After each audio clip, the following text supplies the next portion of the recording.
When we think about the United Nations, then we think about exactly that. An organization, a political organization bringing the nations together. And that sounds like something commendable. And the question is that all that there is behind it?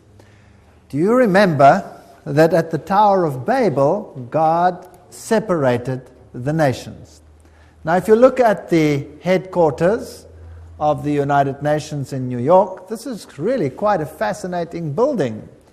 It is large, and the name United Nations was coined by United States President Franklin D. Roosevelt and was used in the Declaration by United Nations of January 1942 during the Second World War, when representatives of 26 nations pledged their governments to continue fighting together against what they called the Axis powers.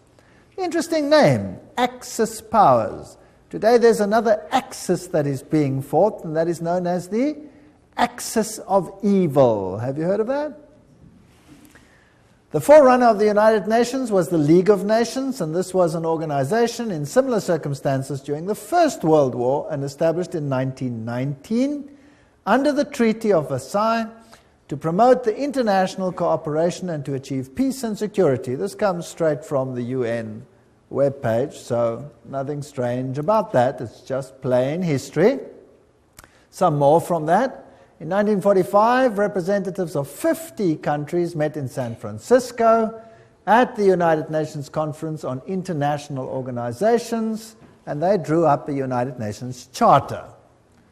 And those delegates deliberated on the basis of proposals worked out by representatives of China, Soviet Union, United Kingdom, United States at Dumbarton Oaks, United States in October 1944. It was signed on 26 June 1945.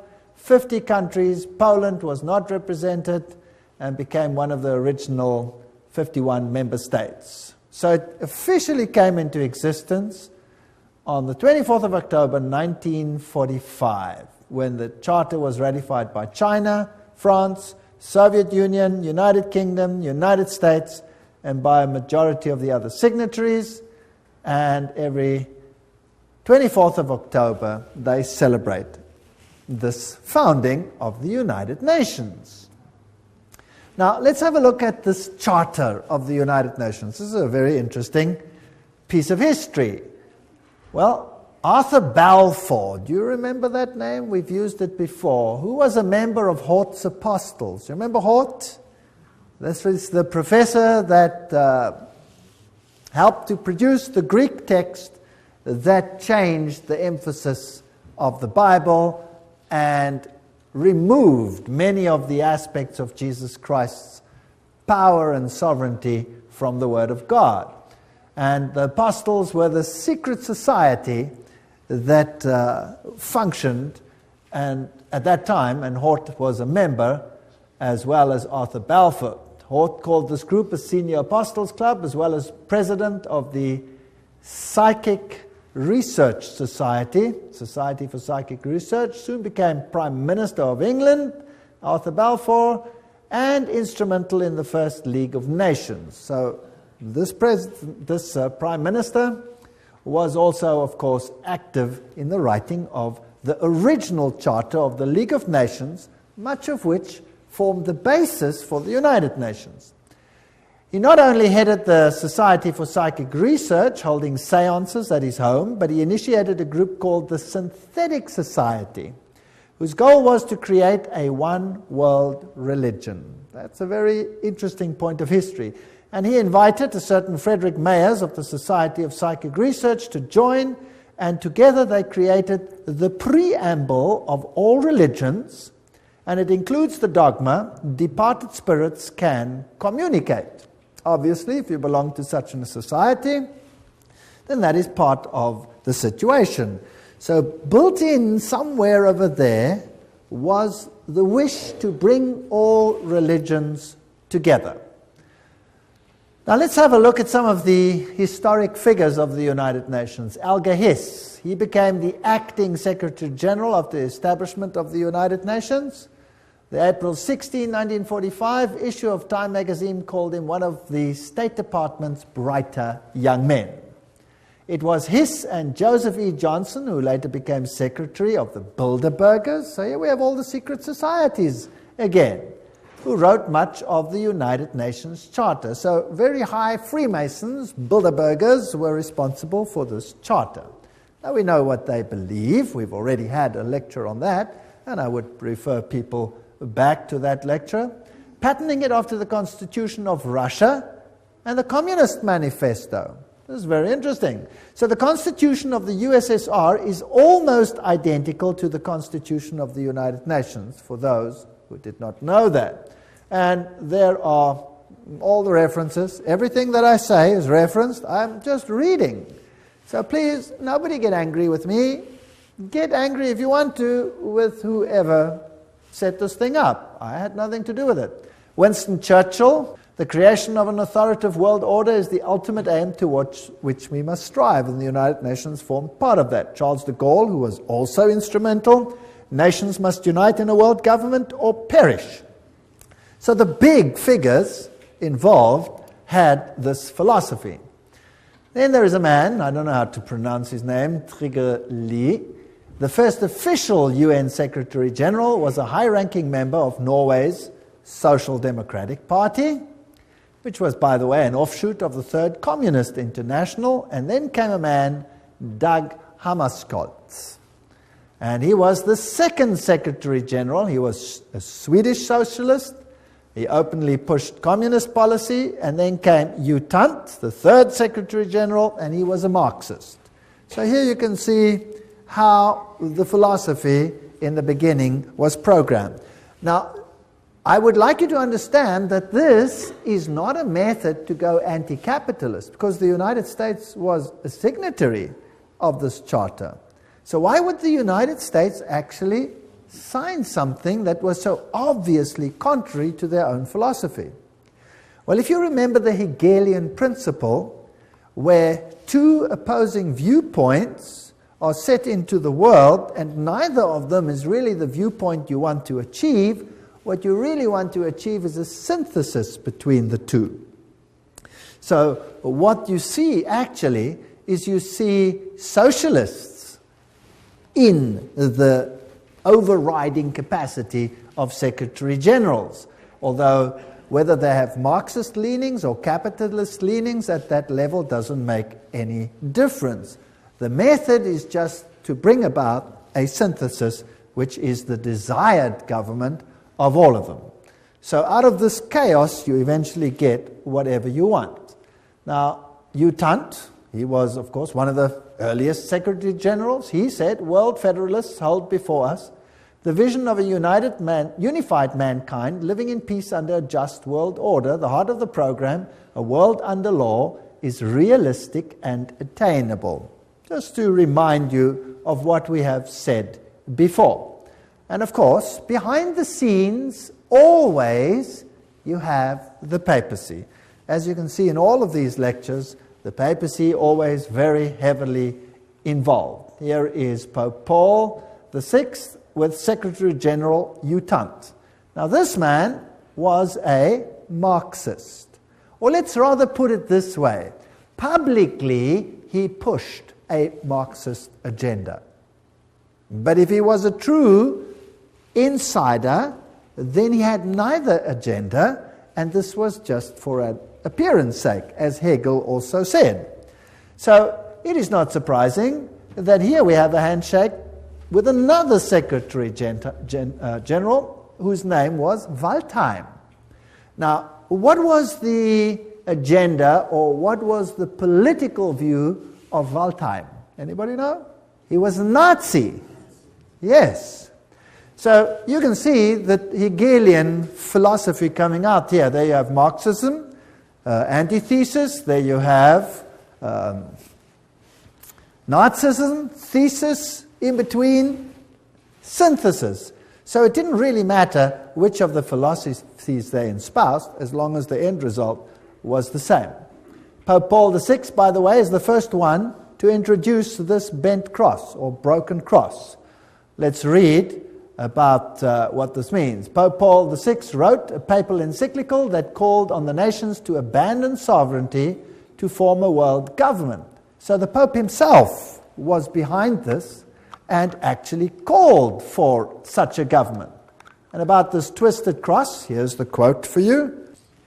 Paul VI made use of a sinister symbol used by Satanists in the 6th century that had been revived at the time of Vatican II. This was a bent or broken cross on which was displayed a repulsive and distorted figure of Christ, which the black magicians and sorcerers of the Middle Ages had made use of to represent the biblical term mark of the beast. Interesting quote. Yet not only Paul VI, but his successor, the two John Pauls, carried that object and held it up to be revered by the crowds, who had not the slightest idea that it stood for Antichrist. So that's a quote that's very interesting about the broken cross and what it stands for. So these are the figures behind, or the movers of the United Nations. A pope calling for such an order, the Secretary Generals picking it up, reiterating it on both sides of the political divide so that it would seem fair to both sides of the philosophy. Now, what about the spiritual aspect? There's one interfaith organization that is called the Temple of Understanding. And it has a newsletter which is called World Goodwill Newsletter. Founded by Juliet Hollister in 1960, the Temple of Understanding has one of its goals the creation of a spiritual United Nations. In its work to promote understanding between religions on the basis of the oneness of the human family. Sounds good. The temple has numbered among its members and supporters such influential world servers as U Thant himself. Well, there's the Secretary General. You can't go much higher than that. Eleanor Roosevelt. That's interesting. Thomas Merton, Jawaharlal Nehru, Anwar Sadat, Radhakrishnan, in addition to the main center of New York. So these are the top movers. So this is not some sort of little organization operating somewhere in the wings. This is a hub organization. And from where did they operate? Well, they were based at the Cathedral of St. John the Divine. That must be getting pretty boring by now, right? Always the same thing. The temple has active chapters in India, in the UK, representatives in Africa, Latin America, Asia, Middle East. This is a universal movement to bring all religions together. Now let's have a look at this interesting cathedral. There it is, the Cathedral of St. John the Divine. The cathedral is located at the 112th Street in Amsterdam Avenue, 1 block east of Broadway, the largest cathedral in the world. That's also interesting. The Cathedral Church of St. John the Divine in New York is the mother church of the Episcopal Diocese of New York and the seat of its bishop. Remember, that's where they had the female Christ and where they have the issue of ordaining homosexual bishops, and all kinds of interesting stuff happen at this episcopacy. Right, a little bit more history. Jim Garrison, president of the New Age Gorbachev Foundation, which was this foundation that was founded by Gorbachev in New York. He said, we are going to end up with the world government. It's inevitable. There's going to be conflict, coercion, and consensus. That's all part of what will be required as we give birth to the first global civilization. So that's the agenda that they have. Philip Jessup, a CFR member, World Court Justice, pretty high up people, writes, I agree that national sovereignty is the root of all evil. So nations will obviously have to relinquish their sovereignty to this organization without it appearing as if they're doing so. The Humanist Manifesto, 2 states, we deplore the division of mankind on nationalistic grounds. We have reached a turning point in human history where the best option to transcend the limits of national sovereignty and to be moved towards building a world community. That's Humanist Manifesto 1 and 2. These are the official documents. Now this is a very interesting man, Robert Mueller. He's the former Assistant Secretary General to the United Nations, but he is today the mover in the spiritual field within the United Nations. He's also called the prophet of hope of the United Nations. He wrote, "We must move as quickly as possible to a one-world government, a one-world religion, under a one-world leader." That's very, very interesting. So these are the top movers. Now, the philosophy, I'm always interested in what the philosophy is and who's behind it. And again, we pick up the same old names over and over and over again. In the Aquarian Conspiracy by Marilyn Ferguson, a survey of New Agers showed that the leading influence on their spiritual awakening was, again, Pierre Teilhard de Chardin. Do you remember who he was? Jesuit priest. You see, they have Catholicism, the Jesuits, the top movers in the United Nations. Now, what did Robert Mueller, the former Assistant Secretary General, have to say? He wrote, "Teilhard de Chardin had always viewed the United Nations as the progressive institutional embodiment of his philosophy." Now, there is a Secretary General saying, or Under Secretary General saying, that the United Nations embodies the philosophy of Teilhard de Chardin. Now, what did Teilhard say? I've mentioned some of his philosophy. We'll look in a little bit more detail again. Teilhard wrote, "Although the form is not yet discernible, mankind tomorrow will awaken to a pan-organized world." Pan-organized world. Well, okay, what else do you have to say? Teilhard de Chardin influenced his companion, Father de Brévry, who inspired colleagues who started rich process of global and long-term thinking in the United Nations, which affected many nations and people around the world. Robert Mueller says, "I have myself been deeply influenced by Teilhard." So the Under-Secretary General of the United Nations, who's today entrusted with the spiritual aspects of the United Nations, plus its education program, says he's influenced by Teilhard de Chardin. And Robert Mueller writes, "Most of all, they taught me happiness." His work, he says, "Any Teilhardian will recognize in this the spiritual transcendence which he announced so emphatically as the next step in our evolution." So there's going to be a spiritual transcendence from what appears to be political over to the spiritual. All right, we've already seen in a previous lecture that he was a French Jesuit priest, a eugenist, a Marxist, a pantheist, a evolutionist. He might have even been involved in the Piltdown hoax. He was a humanist and a proponent of a one-world government, and he's the father of the New Age. So he's a very prominent man, seems to have been very busy.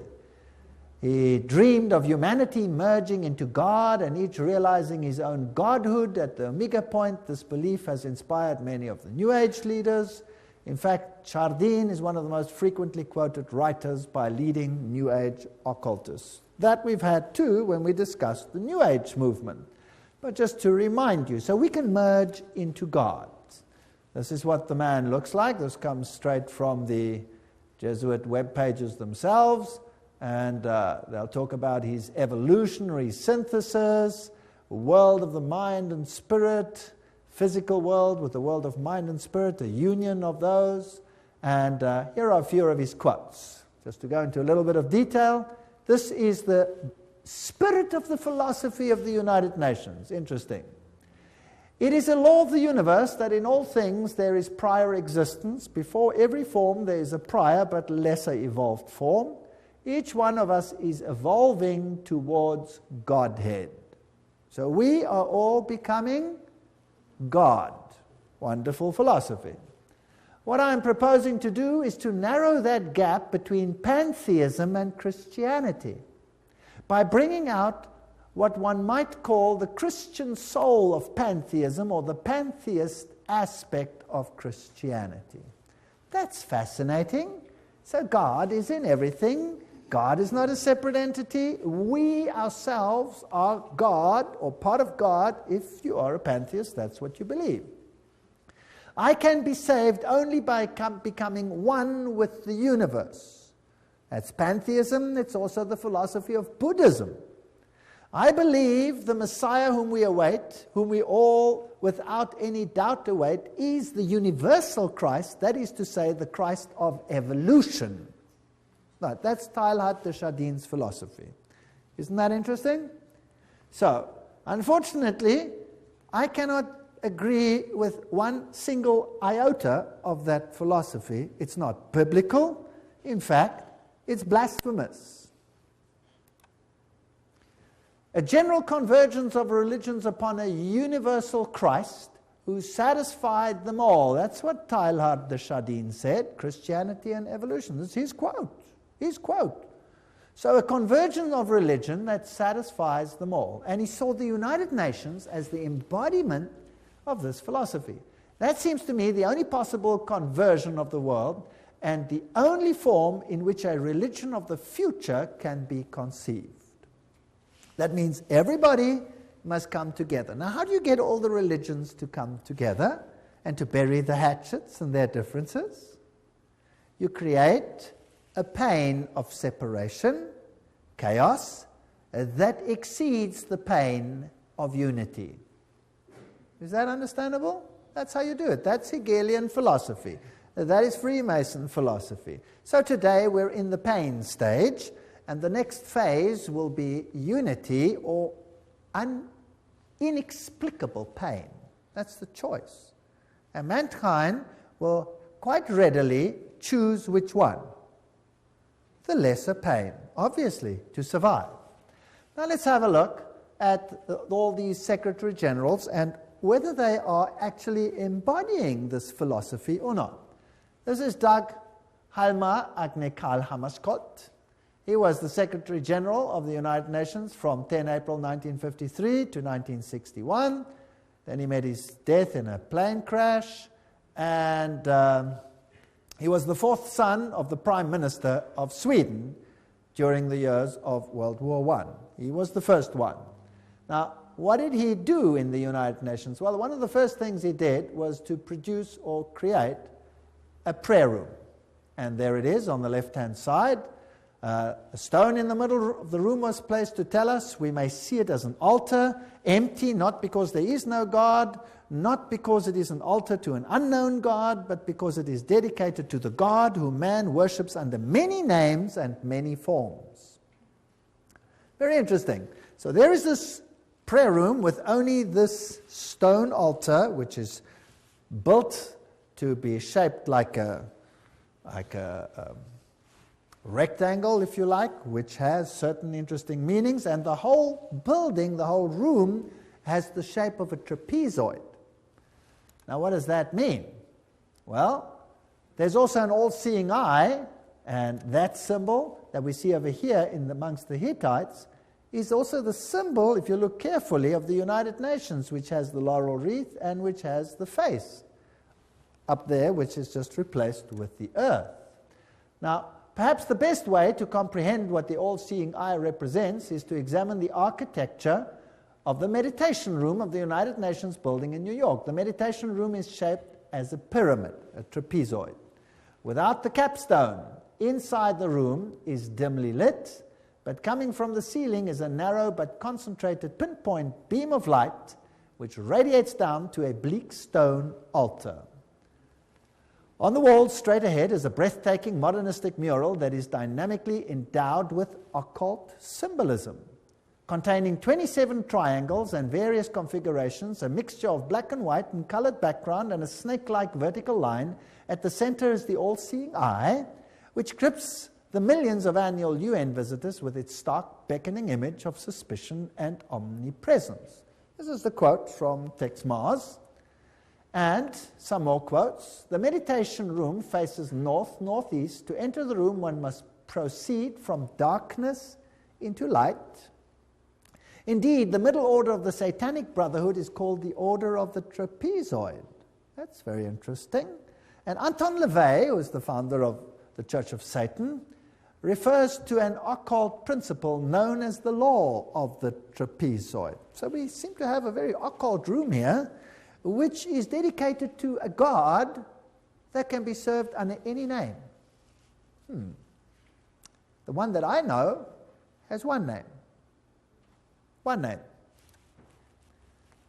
One could tell several moving stories, writes Robert Muellera, the spiritual godfather, if you like, of the United Nations and the former Under-Secretary General. One could tell several moving stories of the spiritual transformation of the United Nations has caused to the point that this little speck on earth is becoming holy ground. For example, the rational intellectual economist Dag Hammarskjöld found God at the United Nations and inspiration for his work as a world servant in the mystics of the Middle Ages. Oh, so he didn't find it from the Bible, he found it where? From the mystics. Towards the end of his markings overflow with spirituality and mysticism. There you are, the words of the United Nations themselves, or their representatives, telling us how this inspiration came about. Now let's go back a little bit to Foster and Alice Bailey. These were Alice A. Bailey, the one who received dictated messages from Dwal Kul, and who is known as the prophetess of the New Age. They started a group called World Goodwill, an official non-governmental organization within the United Nations. The stated aim of this group is to cooperate in the world of preparation for the reappearance of the Christ. So the United Nations, in other words, is an organization preparing to get all the governments together, yes. But that is just on a political level. The agenda behind it is to bring all the religions together and to prepare it for the coming of Christ. Which Christ? Not Jesus Christ, but the cosmic Christ. Because Jesus Christ is not coming, as we will see in a future lecture, to do what they think is going to happen. Their Christ wants to have a kingdom here on earth. But God says, my kingdom is not of this earth. Now, let's have a look at this man, Robert Muellera. There he is. Dr. Robert Muellera, former Assistant Secretary General of the United Nations, Chancellor of the United Nations University of Peace, and he's chairperson of the Peace Party 2000. He's a very prominent man. What does he write? Robert Muellera. Decide to open yourself to God, to the universe, to all your brethren and sisters, to your inner self, to the potential of the human race, to the infinity of your inner self, and you will become the universe. You will become infinity, and you will at long last, you will be at long last your real, divine, stupendous self. There you have the same philosophy. So what is he saying? That we can become gods. All right, so that is the mover and the shaker of the philosophy of the United Nations. Robert Muellera writes in World Core Curriculum the following. Now this is stunning. The underlying philosophy upon which the Robert Muellera School, now what is the Robert Muellera School? We'll have to come to that. Robert Muellera School is the education program for the entire world as will be enforced by the United Nations. That's scary. Let's read on. The underlying philosophy upon which the Robert Muellera School is based will be found in the teachings set forth in the books of Alice A. Bailey. Hello? The books of Alice A. Bailey were published originally by Lucifer Publishing Company, which, because of all the flack, they changed to Lucis Trust. Isn't that correct? The school is now certified as a United Nations associated school providing education for international cooperation and peace. Okay, this is big business. So the philosophy is based on Luciferian channeled writings preparing for the coming of Lucifer. And remember what they said. They were quite open about it. Alice A. Bailey claimed evidence of the growth of human intellect along the needed receptive lines for the preparation of the New Age can be seen in the planning of various nations and in the efforts of the United Nations to formulate a world plan. From the very start of this unfoldment, 3 occult factors have governed the development of all these plans. Now, can you see why I call the lecture the UN and the occult agenda? Because Alice A. Bailey says there were 3 occult plans, and Robert Muellera says, yes, we follow the writings of Alice A. Bailey. She did not spell them out, but she did state, within the United Nations is a germ and seed of a great international and meditating reflective group, a group of thinking and informed men and women in whose hands lies the destiny of humanity. Ooh. This is largely under the control of many fourth-ray disciples, if you could but realize it, and their point of meditative focus is the intuitional or Buddhic plane, the plane upon which all hierarchical activity is today to be found. That's about as occult as you can get. What she is saying is that the inner core of the United Nations is controlled by people who are under the control of Lucifer. That's what she's saying. She's saying it's demonic. And it's out of her words, not mine. I'm just reading. That's what's such fun about all of this. Helena Petrovna Blavatsky, founder of Theosophy. She was the forerunner, of course, of the Bailey books. And Theosophy was then taken over by Annie Ward Basant over here, and then taken over by Alice A. Bailey. And here is the great invocation that has to be read and learnt by every child in the future. From the point of light within the mind of God, let light stream forth into the minds of men, let light descend on earth. From the point of love within the heart of God, let love stream forth into the hearts of men. May Christ return to earth. But this Christ is not Jesus Christ. From the center where the will of God is known, let purpose guide the little wills of men. Oh, how neat. It's so derogatory. The purpose which the masters know and serve. What arrogance. From the center which we call the race of men, let the plan of love and light work out, and may it seal the door where evil dwells. This is interesting. Which door is to be sealed where evil dwells? Well, if you know occult science, you'll know that they call light darkness and darkness light, and they say that Jesus is the evil one. We read all those quotes when we did the lecture on that issue. May it seal the door where evil dwells. Let light and love and power restore the plan on earth. Restore what plan? Restore whose plan? And who made it so that it is not restored? Well, who separated the nations?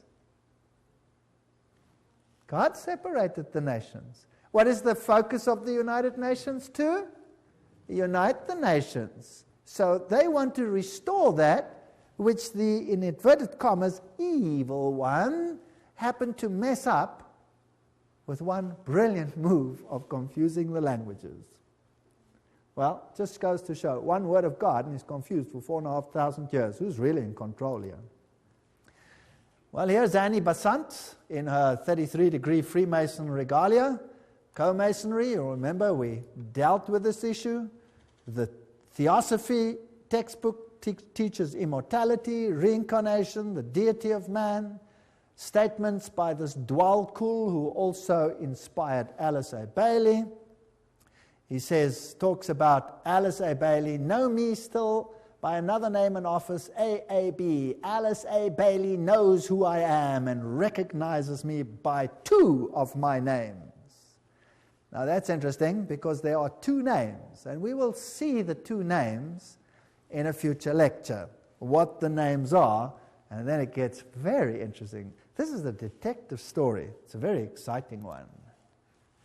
Well, the Bible says that they are spirits of demons, working miracles which go forth to the kings of the earth and to the whole world to gather them to the battle of that great day of God Almighty. Revelation 16:14. Remember that?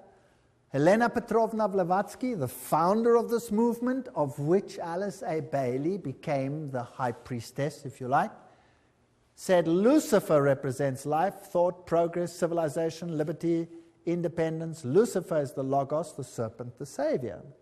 It is Satan who is the God of our planet and the only one. Then she talks about the Virgin, who is Satan and Lucifer at the same time, and the Holy Ghost, all wrapped in one. So whether you call him Isis or whether you call him Osiris, doesn't matter.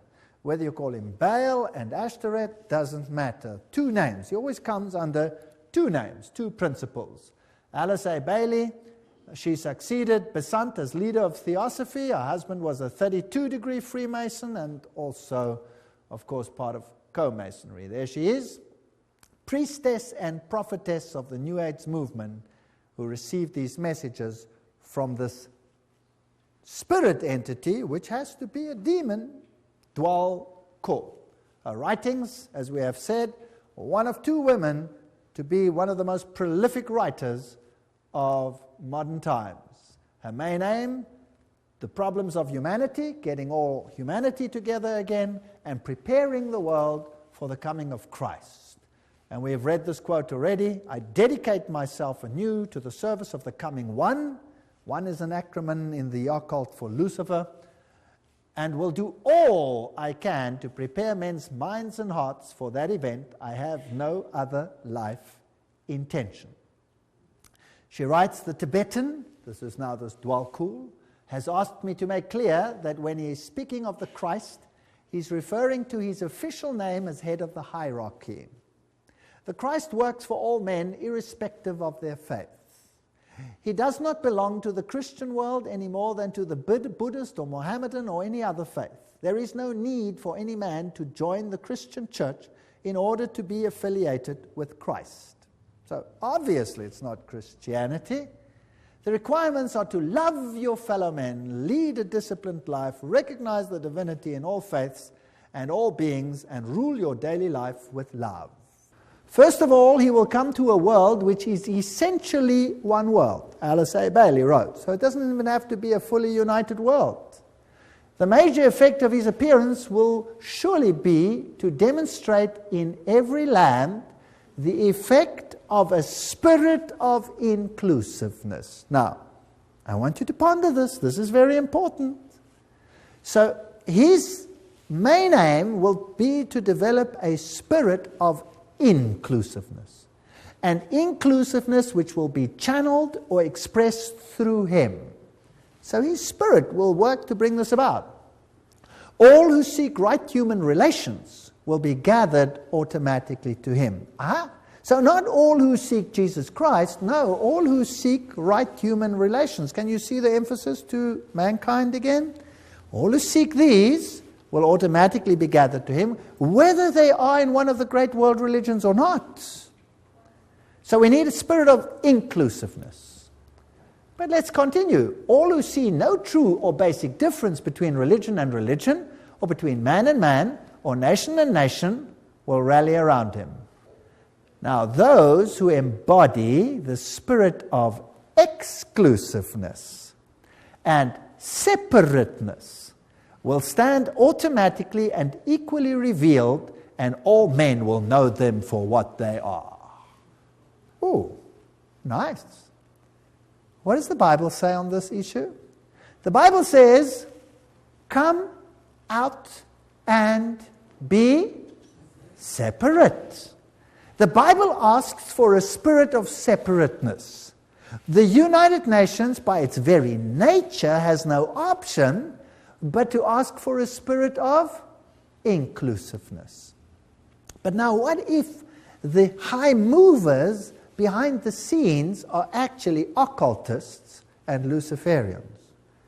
Wouldn't that be kind of scary? Because who would be the head honcho of the team then, behind the scenes? Satan. Satan would be the head honcho. He would be the main guy. Now the trouble is, this difference. Those who say, come out and be separate, they're going to be in trouble. Those who say, well, let's be inclusive, they'll be okay. The reply comes with clarity. He will come unfailingly when a measure of peace has been restored. We don't have to have world peace, just a measure of peace. Alice A. Bailey continues, the major required preparation for the coming of the Christ is a world at peace. However, that peace must be based on an educated goodwill, which will lead inevitably to right human relations, and therefore to the establishments on lines of light between nation and nation, religion and religion, group and group, man and man.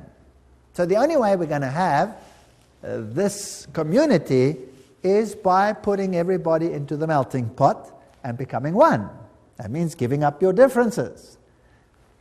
Discover the members of the new group of world service whenever possible and strengthen their hands. Look for them in every nation and expressing many lines of thoughts and points of view. Remember always that in doctrine and dogma and in techniques and methods they may differ widely from you, but in love for their fellow man, that has become the religion of the new world. Not love for God, love for the fellow man. In practical goodwill and in devotion to the establishment of right human relations, they stand with you. They are your equals and can probably teach you much. So forget all about the religious differences. Promote ceaselessly the work of world goodwill so that every nation may have its own group of men and women dedicated to the establishment of right human relationships.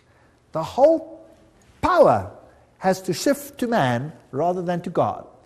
It is on the foundation of this teaching that Christ will raise the superstructure of the brotherhood of man for right human relations on expression of the love of God.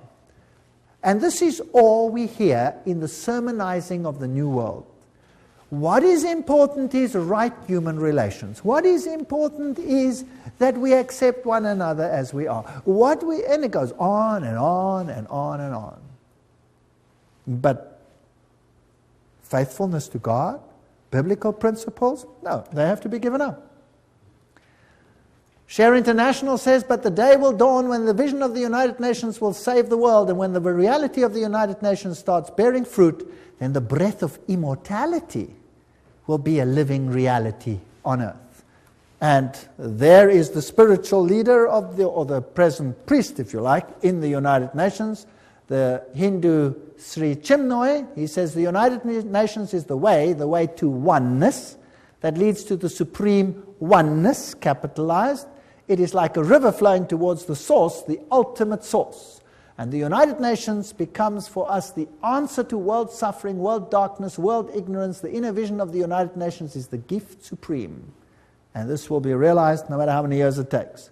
The Dalai Lama says, in the sphere of international relations, the sense of greater shared responsibility is particularly needed. Today, when the world is becoming increasingly interdependent, the dangers of irresponsible behavior have dramatically increased. Unless we realize that we now are part of one big human family, we cannot hope to bring about peace and happiness. So all the world leaders are saying these things. And the United Nations, with its symbolism of this ancient laurel wreath around a globe, is nothing other than the emulation of an old pagan ideal, which Lucifer once more wants to realize in the world that we live in today. As we have seen, the symbol of the United Nations is very similar to the old Hittite symbol, where you had in the center the face of the sun god, and now you just have a web, if you like, a spider's web, which is the symbol of Lucifer, and the encompassing earth. And of course, the laurel wreath was a symbol of all the ancient deities.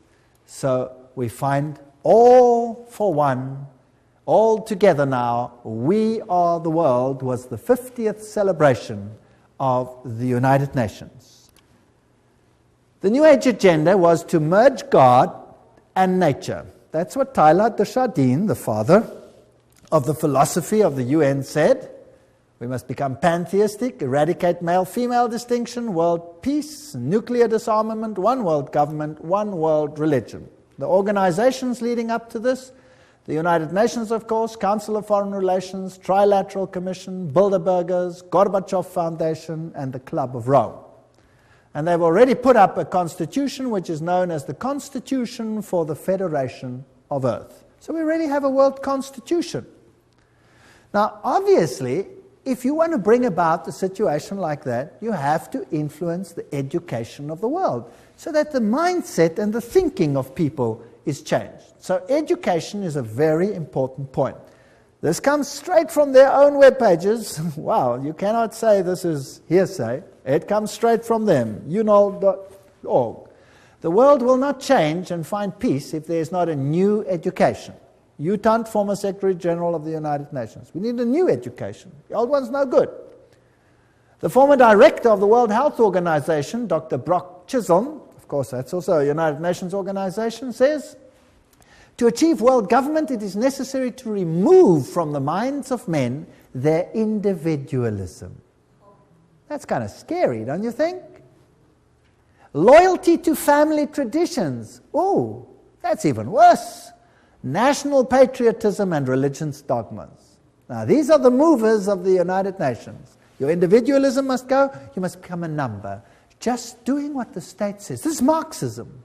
The state is supreme and you are nothing but the catechumen, a goyim, or nothing. And you must give up your individuality. Now let's have a look again at this man, Robert Muellera, philosopher, prophet of hope, top-level global statesman, and what a mighty man. He's the Chancellor of the University of Peace, created by the United Nations. He is the creator of what is known as the World Core Curriculum. That says everything. And is known throughout the world as the father of global education. There are 29 Robert Muellera schools around the world, more being established each year. World Core Curriculum earned him the UNESCO Peace Prize in 1989.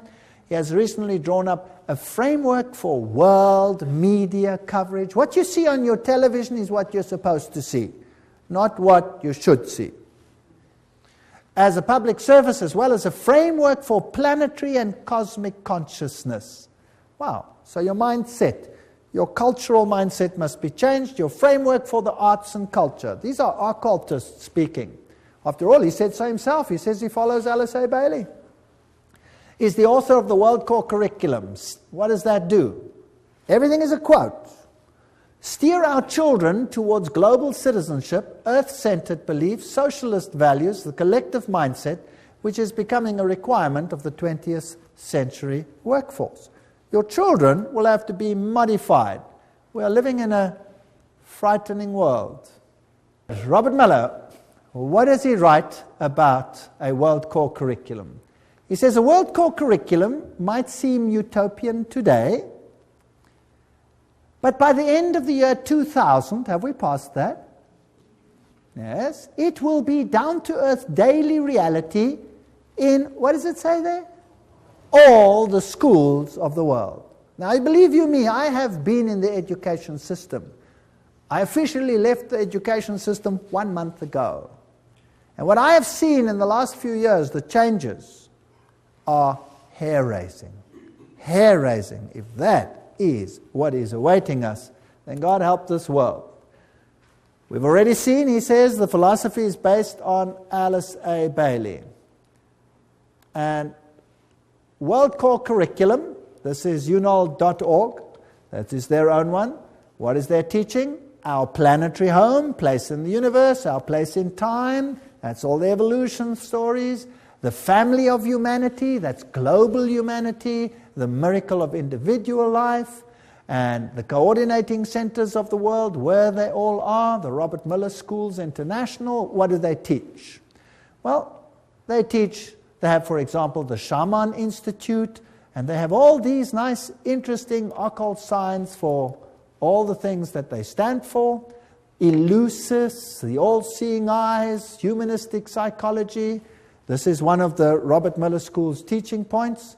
Here is Franco, a shamanic facilitator, astrology, sacred circle operator, author of Initiation and Astro-Shamanism. He talks to inner guides. What else? He says the workshop offers practical tools for journeying into ecstatic dimensions, beyond conventional time. He says the program includes shamanic journeys, drumming, ceremonial sharing, soul retrieving, connection with guides and spirits. This is spiritism of the worst kind. This is forbidden in the Bible. No wonder the Bible is not part of this organization's book. Robert Muellera says, at the world level, the UN has adopted a world economic development strategy. Food, agriculture, there's a world food plan, a world health plan, a world literacy plan, a world employment plan, a world industry plan. They've got every single detail of our lives sewn up. Now, another organization that's very important is UNESCO. And let's just look at UNESCO. It's a sub-organization of the United Nations. Julian Huxley is the former director of UNESCO. He was Humanist of the Year. He's a theistic philosopher, member of the Communistic Colonial Bureau of British Fabian Society, and signer of the Humanist Manifesto too. That's not a very good recommendation as far as I'm concerned. Some more. Skull and Bones member Archibald MacLeish wrote the UNESCO Constitution. So he must be an Illuminati member, as we saw in that lecture on the secret behind secret societies. So Freemasons helped create the organization, a fervent international MacLeish. He is associated with one worldlism. Here's another one. Niebuhr is UNESCO's co-founder, and he signed Siecos. Now what does that mean? Which appeared in 1969, and they printed it in the New York Times then. What is Siecos? These are the founders. It is the position of Siecos that contraceptive services should be available to all, including minors, who should enjoy the same rights of free and independent access to contraceptive care as do others. It is the position of Siecos that the use of explicit sexual material, sometimes referred to as pornography, can serve a variety of important needs in the lives of countless individuals. These are nice people up there in the United Nations. No wonder now it is forced curriculum at even junior schools to have explicit sexual details explained, all in the names of preventing sexual diseases, with the most strange and lewd acts which have to be performed. In fact, our universities are granting honorary doctorates to those who are the most perverse on the stage. Yes. Huxley, who was the initial chairman, in its educational program can stress the ultimate need for world political unity, familiarize all people with the implications of transfer of full sovereignty, and etc., etc. So these people are all birds of a feather. UNESCO explains, if UNESCO is attacked on the grounds that it is helping to prepare the world's people for world government, then it is an error to burst forth with apologetic statements and denials. Let us face it, the job of UNESCO is to help create and promote the elements of world citizenship. When faced with such a charge, let us by all means affirm it from the housetops. That's what UNESCO says itself. So they're not denying anything. Under Huxley's guidance, they prepared a guidebook for teachers. Now, I would like the parents to take a note. Everybody with little children, or have children with little children, take note. What is the United Nations Guidebook for Teachers? It says, reminds them that the destruction of a child's love of country and patriotism is the first step in educating that child for world citizenship. Now let's have a look at what the guidebook contains. Volume 5, page, on the opening page. In the classroom with children under 13 years of age, before the child enters school, his mind has already been profoundly marked, often injuriously by earlier influences, first gained, however dimly, in the home. Oh, that's interesting. So this must be changed. Who is putting these thoughts into the minds of children then? The parents. That must be changed. So UNESCO's aim is to change the mindset of your children, to turn it against any values that the parents might instill in the mind of that child. Isn't that breaking the fifth commandment, yes or no?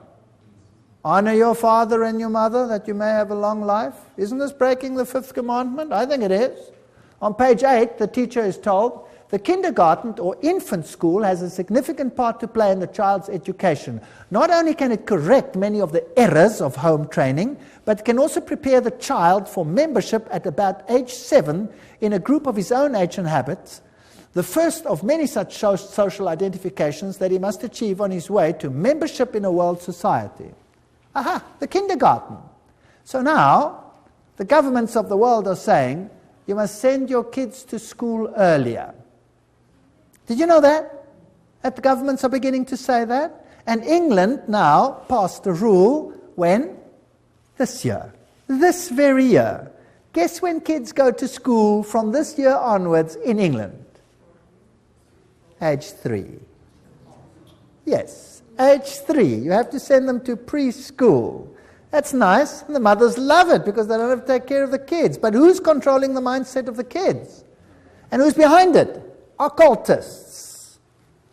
Page 58 of the guidebook to teachers says, as we have pointed out, it is frequently the family that infects the child with extreme nationalism. The school should therefore use the means described earlier to combat family attitudes. Now, nationalism is not their ultimate game. What is their real game? Religion. Religion. Volume 5, page 11. In our view, history and geography should be taught at this age at a universal history and geography. The study of history raises problems of value which are better postponed until the pupil is freed from nationalist prejudice, which is present surrounds the teaching of history. So the whole mindset of the child must be changed in the teaching program, and this is UNESCO's aim. Not a very, noble aim, I don't think, because the authority of religion and parents, especially Christian religion, will be undermined. Now another organization comes in, this is called the Findhorn Organization, and they promote ecological health and prosperity. Have you heard much about ecology in the world today? Yes. Now, again, we have to find the links. You always have to do some detective work. Because Francis, this is Francis of Assisi, connected with nature, Pope John Paul II named him the patron saint of ecology. Now, St. Francis was the roommate of Ignatius Loyola, the Jesuit founder, just for interest's sake. It is on St. Francis Day that thousands of people flock to St. John the Divine, oh, how boring, Cathedral for the blessing of the beasts. Also, occultist Robert Muellera, that's now the Under-Secretary General of the United Nations, former one, informs us that Francis has been declared patron saint of the United Nations. The Pope does it, United Nations follows. Who's really in control? The Pope. And there he is. If you want to, you can pray to him. If you don't want to, you can ignore it. The UN Secretary General U Thant formed the organization Planetary Citizens with New Age activist Donald Keyes. Now we're getting the links. There's the top man of the United Nations with Donald Keyes. Planetary Citizen is now a global government organization within the UN specifically devoted to preparing people for the coming of a new culture. Now, let's go on with Donald Keyes. He's together with U Thant. Donald Keyes has been actively involved in Findhorn. Have you got the link? United Nations, Secretary General U Thant, Donald Keyes, Findhorn. In Scotland and writes regularly for its magazine One Earth. Keyes wrote, "The New Age groups are focusing on entering a new stage, a world-related stage. They are becoming mature enough to begin to shoulder some of the load of humanity's burdens. The spread of New Age values as unifying yeast in the human loaf may be the critical ingredient for successful emergence from the 1980s onwards." Now let's see what Findhorn is all about. Here we go. Their logo is the flame of Lucifer. They use occult symbols, they use the lotus flower, they talk about divinely ordinary, divinely human. So what are they saying? We're God, and God spoke to me. Now who's that God that speaks to them? Well, let's ask their spokesman. This is David Spangler. There's one of his books, Parent as Mystic, Mystic as Parent. So this is what your education is going to do to your kids. Do you know that? David Spangler, co-director, spokesperson for Findhorn community in northern Scotland. That's what he looks like today. Let's see what he says. He writes in the Reflections of Christ, "The true light of Lucifer cannot be seen through sorrow, through darkness, through the rejection. The true light of this great being can only be recognized when one's own eyes can see with the light of the Christ, the light of the inner sun. Lucifer works within each one of us to bring us to wholeness. And as we move into the new age, which is the age of man's wholeness," they love that word, wholeness, "each of us in some way is brought to the point which are termed Luciferic initiation. The particular doorway through which the individual must pass if he is to come fully into the presence of his light and wholeness, Lucifer comes to give us the final gift of wholeness. So who are these people actually worshipping? Lucifer, directly. Lucifer prepares man in all ways for the experience of Christhood. Oh, we become Christ. And Christ prepares man for the experience of God. But the light that reveals to us the presence of the Christ, the light that reveals to us the path of Christ, comes from Lucifer. He is the light giver. He is aptly named the morning star because it is his light that heralds for man the dawn of a greater consciousness. David Spangler. There he says it, straight out. David Spangler writes, we can take all the scriptures and all the teachings and all the tablets and all the laws and all the marshmallows and have a jolly good bonfire and marshmallow roast because that is all they are worth. Okay. I don't think they like the Bible very much or the law of God. These are the movers and shakers of the United Nations. They're waiting for a new economic order. Well, I'm not going to go into those details. We affirm that the economy of all nations is a seamless web. They want to join it together, and a new international economic order. That's World Goodwill Commentary, all there by itself. We, the members of the United Nations, solemnly proclaim our united determination to work urgently for the establishment of a new economic international order. The whole world is going to be controlled at every single level by these people. A complete change in the world's financial and economic order is imperative. Benjamin Cream, spokesman for Maitreya. So, UN General Assembly says new international economic order. And so we have all these strange happenings. Buckminster Fuller says, don't give me any other job. Just let me be head of the World Food Authority and I'll have the whole world at my feet tomorrow. They're going to use food to create enough tension to make everyone accept this.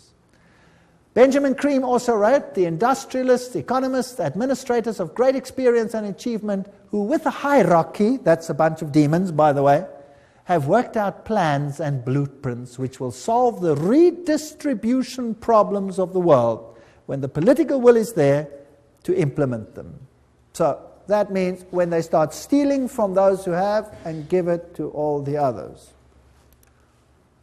Maitreya himself, this New Age Christ. The UN is the major hope of the world. In its interrelationships, we can see democracy writ large, the symbol for the expression of God's will that men call goodwill. With the advent of the Christ, this goodwill will bring all men and all nations into correct relationships and create the necessary circumstances for the expression of that synthesis which will be the outstanding keynote of the coming civilization. In this vast enterprise, the UN will play a major role. Remember Revelation 17? The 10 horns you saw are 10 kings who have not yet received a kingdom, but for 1 hour will receive authority as kings along with the beast. They have one purpose, to give their power and authority to the beast, and they will make war against the Lamb. 10 regions, according to Gary H. Carr, the Club of Rome divided the world into and wrote the new constitution. And we have this new civilization, and it was held at the Fairmont Hotel, Masonic Auditorium in San Francisco. Conference document says, we are experiencing the birth of a first global civilization, a historic, timely global initiative, 1995. And there it was, and they were ready for it. CIA, NATO, MI5, CRI, all of these have occult symbols in them, which we don't have to go into details. The Trilateral Commission, the 666, the 666 is in the Federal Reserve. SSS, that was the original 6th letter of the Greek alphabet. F is the 6th letter of our alphabet. This all spells 666. Now, what about these world religions? Now, this is the crux of the matter. And if we can concentrate on this issue tonight, this will be the hub of what is going to happen. Was it not inevitable that the UN would sooner or later also acquire a spiritual dimension? That's what Robert Muellera says, the big man behind world education, world media, University of Peace, all of these things. Robert Muellera writes, there's a famous poster which shows Christ knocking at the tall United Nations building, wanting to enter it. I often visualize in my mind another, even more accurate painting, that of the United Nations, which would be the body of Christ. Interesting. Doesn't Christ say, my kingdom is not of this world? So this is another kingdom, and this Christ is definitely not Jesus Christ. He then refers to Pope John Paul said that we are stone cutters and artisans of a cathedral which we might never see in its finished beauty. This is Masonic language that Pope John Paul II is talking about. The tapestry of its work encompasses the total condition of humankind on this planet. All this is part of one of the most prodigious pages of evolution.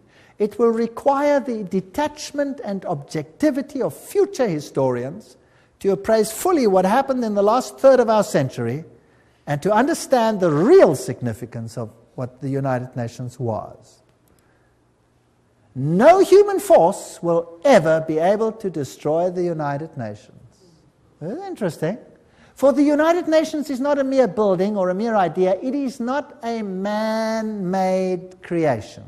This is Robert Muellera speaking, former Under-Secretary General of the United Nations. If it wasn't man-made, then who made it?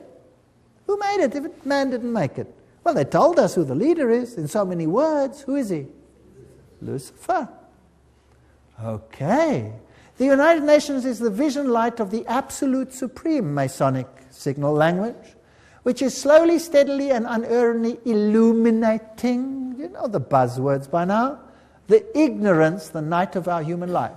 The divine success and supreme progress of the United Nations is bound to become a reality. At his choice hour, the absolute supreme will ring his own victory bell here on earth through the loving and serving heart of the United Nations. Wow, this is a bomber. He's going to ring his victory bell. Thank you, Robert Muellera. What else do you have to say on the issue? Decide to open yourself to the potential of the human race, to the infinity of your inner self, and you will become the universe at long last, your real divine self. That really puts it all in the picture. I'm more and more drawn to some of the very simple but extremely important teachings of the Christ and of all the great prophets and visionaries. I'm increasingly convinced that what they foresaw is the beginning to become a reality on the planet, and that humanity is transcending or metamorphosing itself into what those great dreamers and visionaries and prophets envisioned. We're changing. We're going to undergo a change.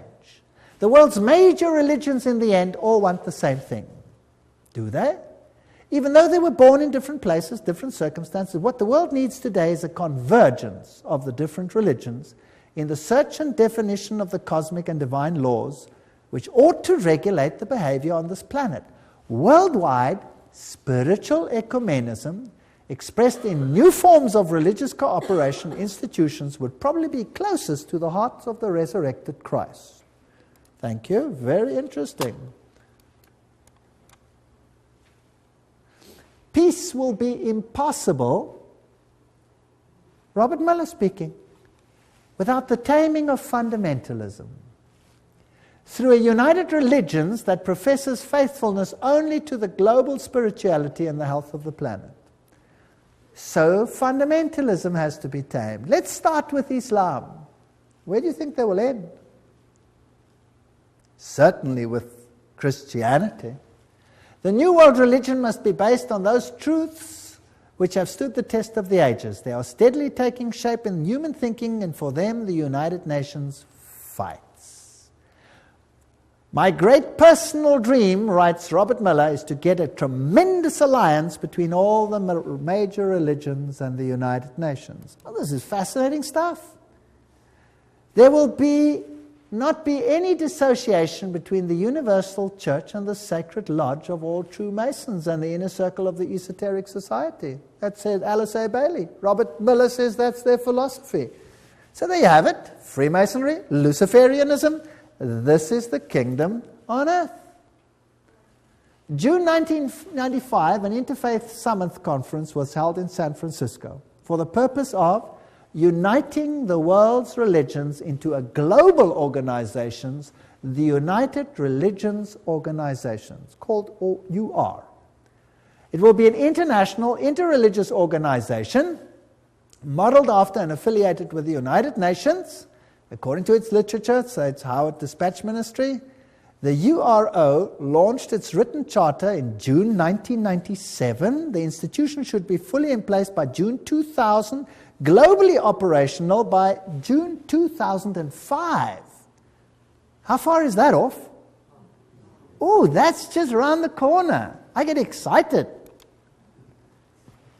Cooperating closely with the UN and its organizations to complement the UN's political, diplomatic, etc. The Interfaith Conference, Anglican Bishop William E. Swing issued the challenge for a new global civilization. He said, "We stand on the threshold of a new world order that may be defined either by an increasing polarization that fuels a spiral of escalating conflict and violence, or by growing global cooperation that calls the human race to work across national, ethnic, and religious boundaries to serve a larger global good." See where we're heading? Robert Muellera, and this is very exciting, Dispatch magazine. "Do not worry if not all religions will join the United Religions Organization. Many nations did not join the UN at the beginning, but later regretted it and made every effort to join. It was the same with the European community. It will be the case with the world's religions, because whoever stays out or aloof will sooner or later regret it." Wow. Now, that's fascinating. Where are we going? Sooner or later regret it. This man over here is Joseph Reed. He's the Under-Secretary General of the United Nations currently. And here he's speaking at a huge convention of Seventh-day Adventists. And he's going to tell them exactly who is going to be in control. Let's listen to him. I make this appeal because the United Nations is also your organization, our world organization, your United Nations. Delegates, please remember, the United Nations is the only machinery we have for collective cooperation among all nations. It is the only worldwide institution for furthering development. The United Nations is the only universal mechanism for protecting human rights. The United Nations is the only shared framework for strengthening international law. Delegates, the United Nations is not one of the luxuries of international life. The work of the United Nations is of vital importance for the betterment of life on our planet. That's very fascinating. The United Nations is also your organization. It is the only body for this, that, and the other. Now, that's not the speech he wrote. He read it for Kofi Annan, the Secretary General of the United Nations. Now, I have a problem. I don't want to be part of a Luciferian organization. I certainly don't want to be. That's just me, personally. The mystical tradition in the mainline denominations easily interact with those of the heathen religions of the world. Meditation practices, visualization techniques, breathing exercises are now being used to tap into spiritual realm, and such religious leaders as the Pope and the Dalai Lama are very much on the same plane. Discernment Newsletter, 1996. A religion to fit everyone. Goals of this one world religion, world goodwill, remember this is all UN-affiliated organizations, founded by the very highest level of people. The churches and the world religions should indicate the unity within all facets of truth, which will provide a universal platform, one to which all men everywhere could give allegiance. Such a platform should include the truth that all men are divine. Thank you. Can we do that? Yes or no? I hope not. The truth that evolution governs the growth of the human being. I don't believe in that either. Each individual is a god. All men are divine, and the belief in evolution, the fact of immortality and of eternal persistence, reincarnation, arising from man's essential divinity. The Bible clearly teaches us that there is no such thing as reincarnation, for it is appointed unto men once to die. These are all taken from direct quotes.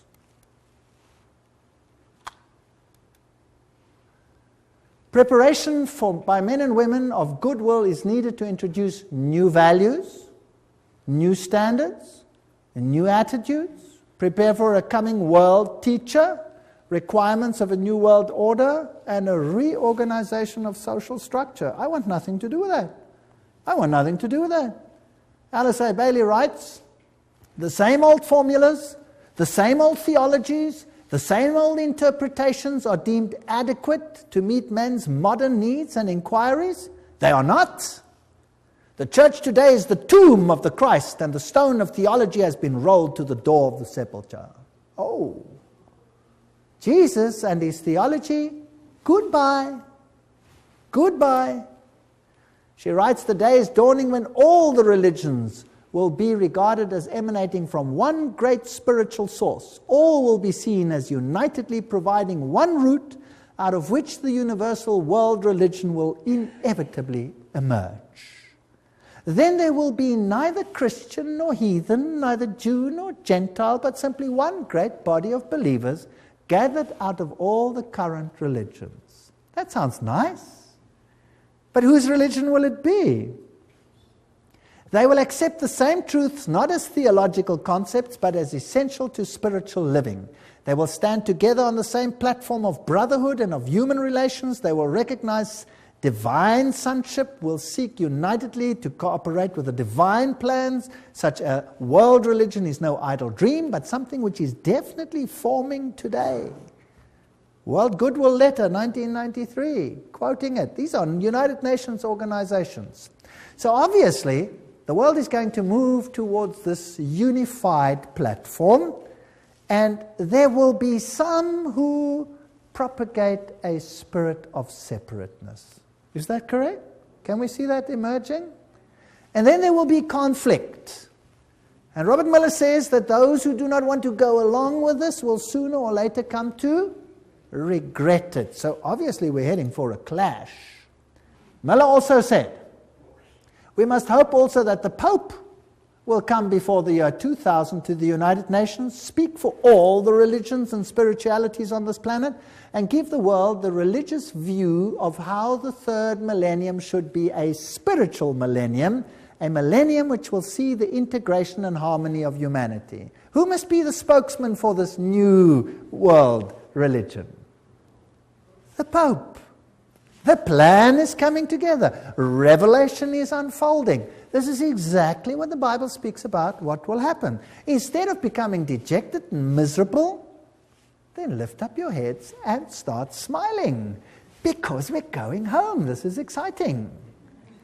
The world's major religions must speed up dramatically their ecumenical movement and recognize the unity of their objectives and diversity of their cults. Religions must actively cooperate to bring to unprecedented heights a better understanding of the mysteries of life and of our place in the universe. My religion, right or wrong, and my nation, right or wrong, must be abandoned forever in the planetary age. You're not allowed to say Jesus is the only way. It must be abandoned forever. I'm sorry, I will not abandon it. I refuse. And then we had this wonderful meeting. The Pope actually did appear before the United Nations. And then they came together in this massive rehearsal at the United Nations, where they formed this new ecumenical initiative funded by Ted Turner. And the whole world is gathering into one new religious pot under the United Nations.